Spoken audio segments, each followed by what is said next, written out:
वे आप पर मुस्कुराए। उन्होंने कहा कि वे आपके लिए खुश हैं। यहां तक कि उन्होंने आपकी सफलता के लिए प्रार्थना करने का भी दावा किया। लेकिन आपकी पीठ पीछे वे आपके पतन की आशा कर रहे थे।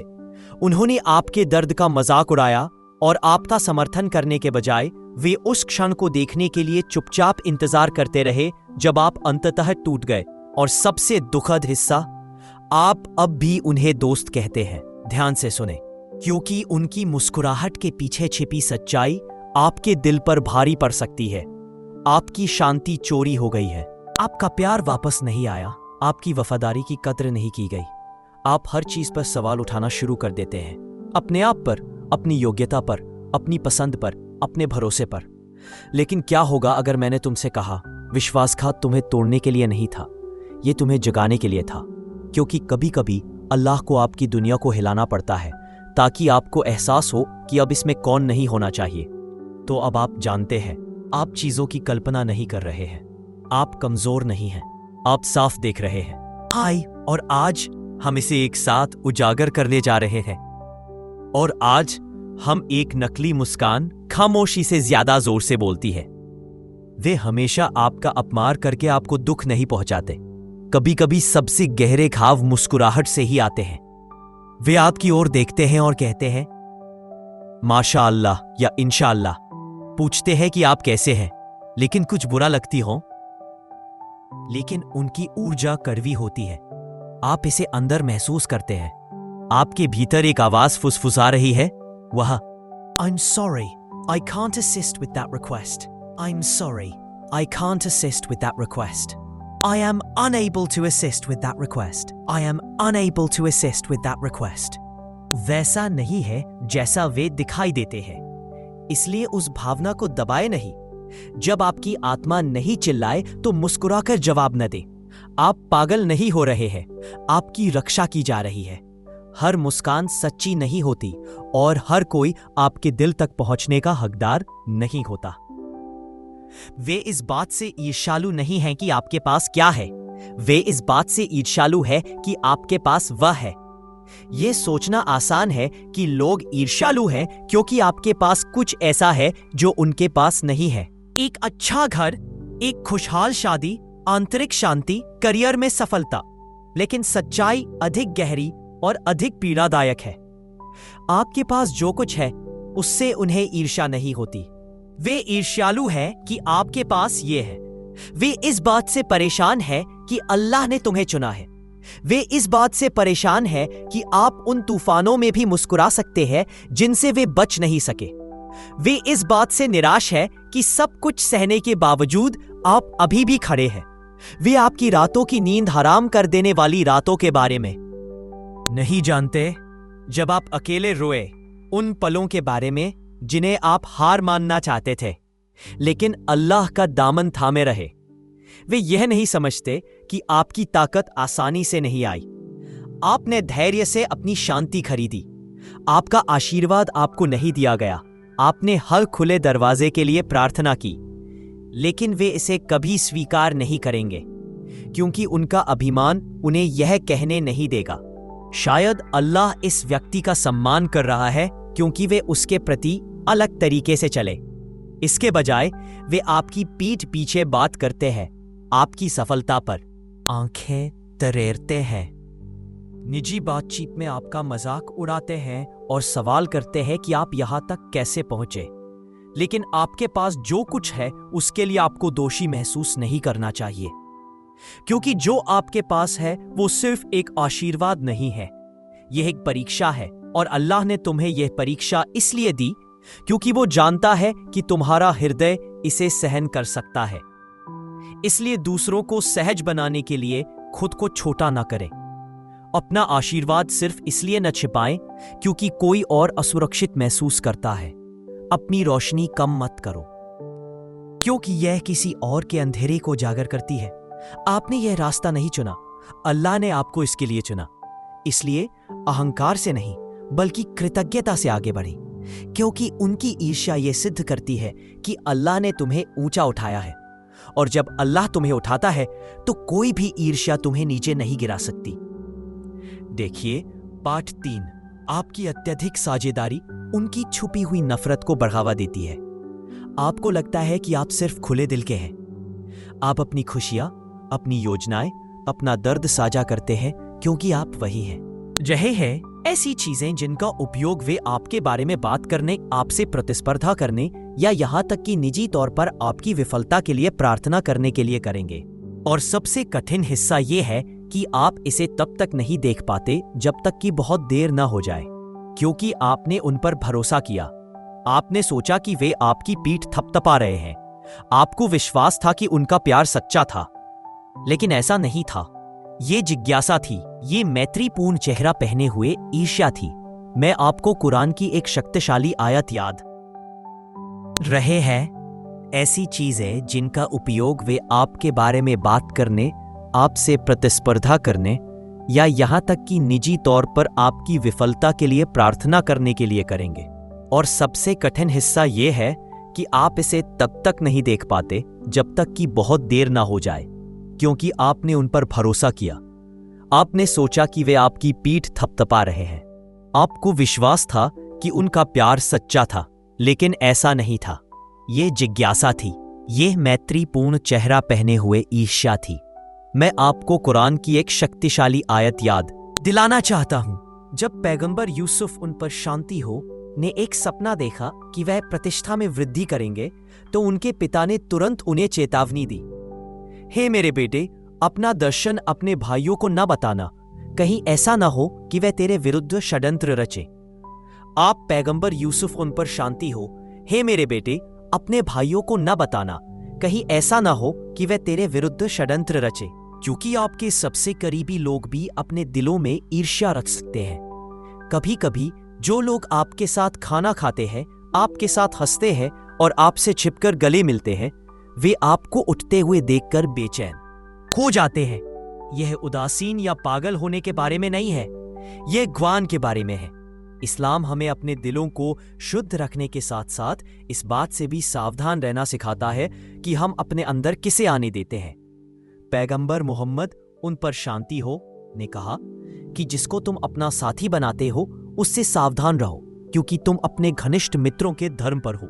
आप जिस कंपनी में रहते हैं और जो आप साझा करते हैं, वह अंततः रिश्ते को आकार देगा। यदि कोई आपके विश्वास का पोषण नहीं करता है, यदि वे आपको अल्लाह के करीब नहीं लाते हैं, यदि वे आपके सामने दूसरों के बारे में गपशप करते हैं, तो संभावना है वे आपके बारे में भी गपशप कर रहे हैं। आप अपने रहस्यों के लिए किसी के ऊणी नहीं हैं। आपको हर कदम पर स्पष्टीकरण देने की जरूरत नहीं है। आपको अपने लक्ष्यों, आशीर्वादों या अगले कदमों की घोषणा करने की आवश्यकता नहीं है, क्योंकि जब लोग आपको नहीं समझते हैं तो वे वास्तव में आपको नुकसान नहीं पहुंचा सकते हैं। आपकी चुप्पी ही सुरक्षा है, आपकी गोपनीयता शक्ति है, आपकी शांति आपके और अल्लाह के बीच अपने इरादे रखने से आती है। आपके लिए ताली बजाने वाला हर व्यक्ति वास्तव में आपके लिए खुश नहीं है। कहने वाले हर किसी का मतलब ईमानदारी से नहीं होता। इसलिए अपने दिल को शुद्ध रखें, लेकिन इसे सुरक्षित रखें। दयालु बने, लेकिन भोले नहीं। सच बोले, लेकिन ये भी जाने कि कब चुप रहना है, क्योंकि कभी कभी वे जितना कम जानेंगे, आपको उतनी ही अधिक शांति मिलेगी। अल्लाह उन लोगों को हटा देता है जिन्हें आप अपने से दूर नहीं कर सकते। आप नहीं चाहते थे कि वे चले जाएं। आप नहीं चाहते थे कि वे चले जाएं। लोगों से दूर नहीं जा सकते जो आपको धीरे धीरे नष्ट कर रहे हैं। आपने लाल झंडे देखे, आपको भ्रम महसूस हुआ। आपने देखा कि कैसे रिश्ते ने आपकी आत्मा को खत्म कर दिया, लेकिन आप रुके रहे क्योंकि आपका दिल प्यार से भरा था, भले ही उनका नहीं। तो अल्लाह ने हस्तक्षेप किया। उसने वह किया जो आप नहीं कर सके। उसने रिश्ता खत्म कर दिया, आपको चोट पहुंचाने के लिए नहीं, बल्कि आपको ठीक करने के लिए। यह अस्वीकृति जैसा महसूस हुआ, लेकिन यह वास्तव में सुरक्षा थी। पाठ 5, विश्वासघात आपको तोड़ने के लिए। लोगों से दूर नहीं जा सकते जो आपको धीरे धीरे नष्ट कर रहे हैं। आपने लाल झंडे देखे, आपको भ्रम महसूस हुआ। आपने देखा कि कैसे रिश्ते ने आपकी आत्मा को खत्म कर दिया, लेकिन आप रुके रहे क्योंकि आपका दिल प्यार से भरा था, भले ही उनका नहीं। तो अल्लाह ने हस्तक्षेप किया। उसने वह किया जो आप नहीं कर सके। उसने रिश्ता खत्म कर दिया, आपको चोट पहुंचाने के लिए नहीं, बल्कि आपको ठीक करने के लिए। यह अस्वीकृति जैसा महसूस हुआ, लेकिन यह वास्तव में सुरक्षा थी। पाठ 5, विश्वासघात आपको तोड़ने के लिए नहीं था, यह आपको जगाने के लिए था। विश्वासघात अलग लगता है। यह आपके दुश्मनों से नहीं आता है, यह उन लोगों से आता है जिन पर आपने सबसे अधिक भरोसा किया है, जिनके बारे में आपने कभी नहीं सोचा था कि वे आपको नुकसान पहुंचाएंगे। जब दूसरों ने तुम्हें चेतावनी दी तो तुमने उनका बचाव किया। आपने उन्हें अपने दर्द के बारे में बताया, केवल इसलिए कि वे इसका मूल स्रोत बने। यह सिर्फ विश्वासघात का दर्द नहीं है, यह एहसास है कि जो कुछ भी आपने सोचा था वह वास्तविक था, नहीं था। आपका प्यार वापस नहीं आया, आपकी वफादारी की कदर नहीं की गई।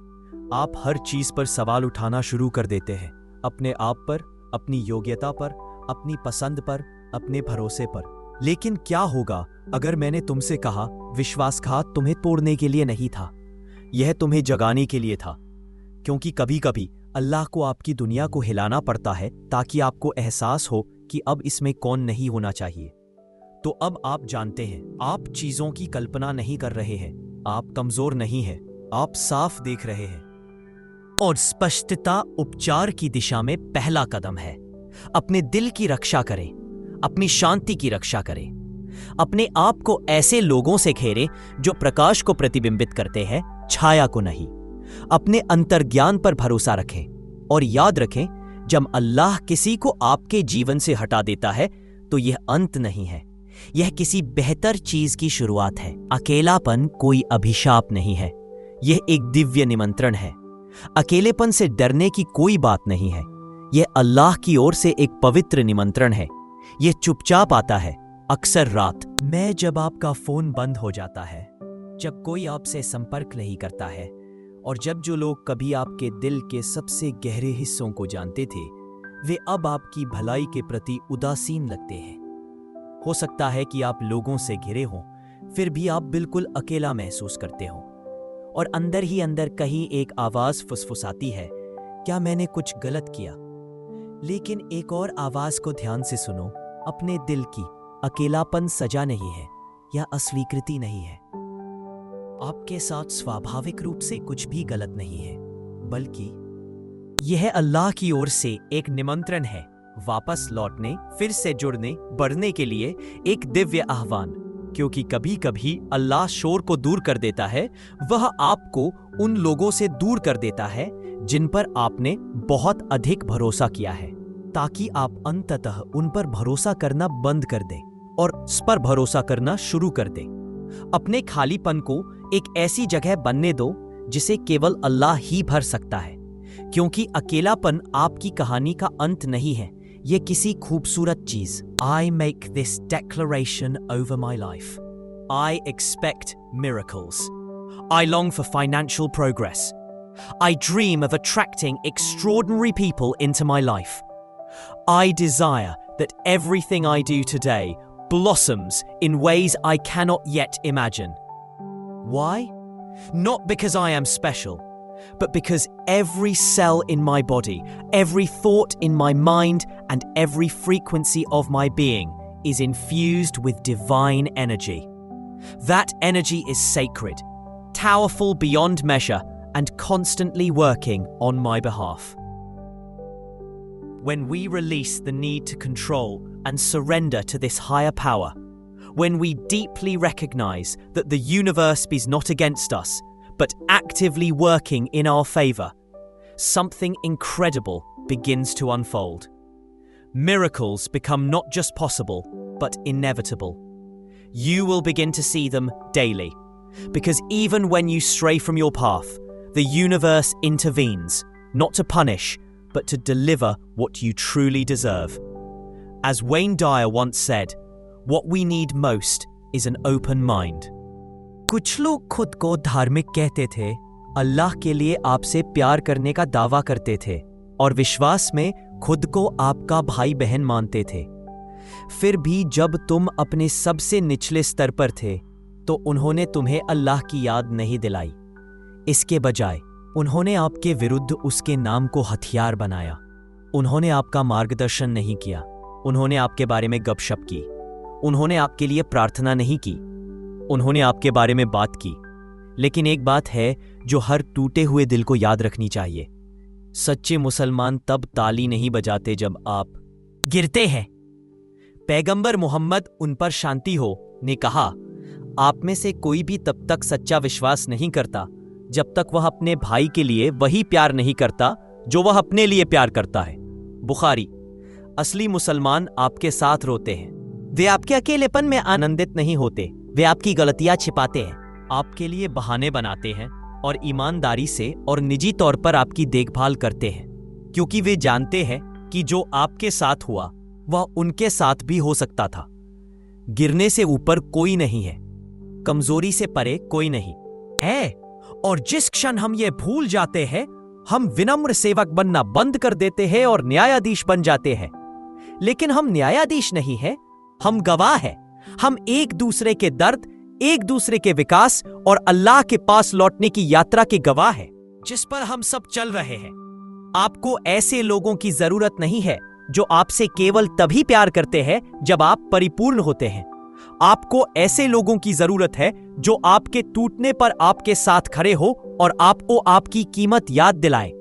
आपको ऐसे लोगों की जरूरत है जो कहे, आइए फिर से उठे, आइए एक साथ प्रार्थना करें, आइए फिर से शुरुआत करें। क्योंकि इस्लाम कोई प्रतिस्पर्धा नहीं है, यह एक सामूहिक प्रयास है, एक टीम प्रयास है। हम एक दूसरे को उठाकर उठते हैं, हम एक दूसरे की रक्षा करके बढ़ते हैं। यदि कोई आपको दर्द का जश्न मनाता है तो वह आस्था नहीं है, यह धर्म के रूप में छिपा हुआ अहंकार है। और यदि कभी आपका मजाक उड़ाया गया हो, अपमान किया गया हो, या आपको अल्लाह के पास लौटने के अयोग्य महसूस कराया गया हो, तो मैं स्पष्ट रूप से कह दूं, वे इस्लाम का प्रतिनिधित्व नहीं करते हैं। अल्लाह अर्रहमान अत्यंत दयालु है। हर रात वह आपके लिए अपना दरवाजा खोलता है। वह आपका स्वागत प्रेम से करता है, निंदा से नहीं। वह तुम्हारे पापों को नहीं दोहराता। जब आप ईमानदारी से उसकी ओर लौटते हैं तो वह उन्हें अच्छे कार्यों से बदल देता है। लोगों की ठंडक आपको अल्लाह की गर्मी से दूर न रखने दे। झूठे दोस्तों को यह विश्वास दिलाने की अनुमति न दे कि आप मरम्मत से परे हैं। आप नहीं हो। आपका पतन कभी अंत नहीं था। यह एक अनुस्मारक था कि आपकी ताकत अल्लाह से आती है, पूर्णता से नहीं। तो उठो, पश्चाताप, पुनर्निर्माण, क्योंकि जब अल्लाह तुम्हें ऊपर उठाएगा तो कोई भी हंसी इतनी तेज नहीं होगी कि तुम्हारी रोशनी को ढक सके। इसमें पाठ 8, आपको बदला लेने की जरूरत नहीं, आपको अंधेरे से राहत की जरूरत है। आपको बहुत गहरी चोट लगी थी, किसी छोटी सी बात से नहीं, बल्कि विश्वासघात से, इतने भारी घावों से कि उनकी वजह से आप चुपचाप अपने बिस्तर पर बैठे रहे, छत की ओर देखते रहे, अपने आप से पूछते रहे, मैं ही क्यों? उन्होंने आपके बारे में झूठ बोला, उन्होंने आपका इस्तेमाल किया, उन्होंने आपको तब छोड़ दिया जब आपको उनकी सबसे ज्यादा जरूरत थी, और किसी तरह वे आगे बढ़ गए जैसे कि कभी कुछ हुआ ही ना हो। आप उन्हें हंसते जीते हुए देखते हैं, जबकि आपके अंदर कुछ जलता रहता है। एक आवाज फुसफुसाती है, उन्होंने मेरे साथ जो किया उसके बाद उन्हें खुश नहीं होना चाहिए। उन्हें मेरा दर्द महसूस करने दो। जिस तरह उन्होंने मुझे तोड़ा है उसी तरह उन्हें भी तोड़ने दो। वह भावना स्वाभाविक है। आप इंसान हैं। बदला लेने की इच्छा दुख का हिस्सा है, लेकिन मैं आपको कुछ बताऊंगा जो आपके दिल को आजाद कर देगा। आपको बदला लेने की जरूरत नहीं है, आपको अंधेरे से राहत की जरूरत है, क्योंकि बदला लेने से आपका अहंकार कभी ठीक नहीं करेगा। आप सोचते हैं कि उन्हें चोट पहुंचाने से आपका दर्द कम हो जाएगा, लेकिन वो आपको उसी अंधेरे में ले जाता है जिसमें वे रहते हैं, और आप उससे बेहतर हैं, आप उससे भी बड़े हैं। अल्लाह वो देखता है जो कोई नहीं देखता, वो वही सुनता है जो कोई नहीं सुनता। वो जानता है कि आप कितनी रातें चुपचाप रोए, कितनी बार आपने उन्हें अपने दिल में माफ किया, और उस दर्द को सहना कितना भारी हो गया, और फिर भी आप आगे बढ़ते रहे। और अल्लाह सब्र करने वालों को पसंद करता है। कुरान चैप्टर 21। अंधेरे से राहत का मतलब ये नहीं है कि दिखावा किया जाए कि दर्द हुआ ही नहीं। इसका मतलब है इससे ऊपर उठना। इसका मतलब ये कहना है, हे अल्लाह, उन्होंने मुझे तोड़ दिया, लेकिन मैं ये टुकड़े तुम्हें देता हूं। उन्होंने मुझे नष्ट करने की कोशिश की, लेकिन मुझे आशा है कि तुम मुझे बेहतर बनाओगे। अपने आप से ईमानदारी से पूछें, क्या आप उनके साथ कुछ ऐसा कर सकते हैं जिसे अल्लाह बेहतर नहीं कर सकता? उस सत्य को अपने हृदय में बसने दो। अल्लाह अदल सबसे न्यायकारी है। वह एक भी आंसू, एक भी विश्वासघात, एक भी घाव नहीं भूलता। जब आप बदला लेने की योजना बना रहे हैं, अल्लाह पहले से ही आपके उपचार की योजना बना रहा है। जबकि आप दर्द में फंसे हुए हैं, वह पहले से ही आपकी शांति लिख रहा है। उन लोगों के सामने खुद को साबित करने की कोशिश में अपनी ऊर्जा बर्बाद न करें जिन्होंने कभी परवाह नहीं की। अल्लाह, I'm very sorry, I can't assist with that request. I'm very sorry, I can't assist with that request.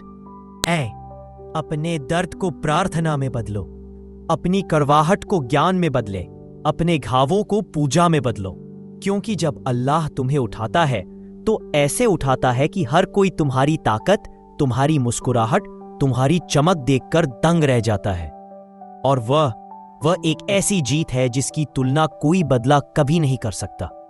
वे आपके चेहरे पर मुस्कुराए, लेकिन ये कभी वास्तविक नहीं था। अब आप सच जान गए हैं। अब आप शांति चुने। अब आप अल्लाह के साथ चलते हैं, भले ही इसका मतलब अकेले चलना हो। और मेरा मानना है कि उससे अधिक शक्तिशाली कोई मार्ग नहीं है।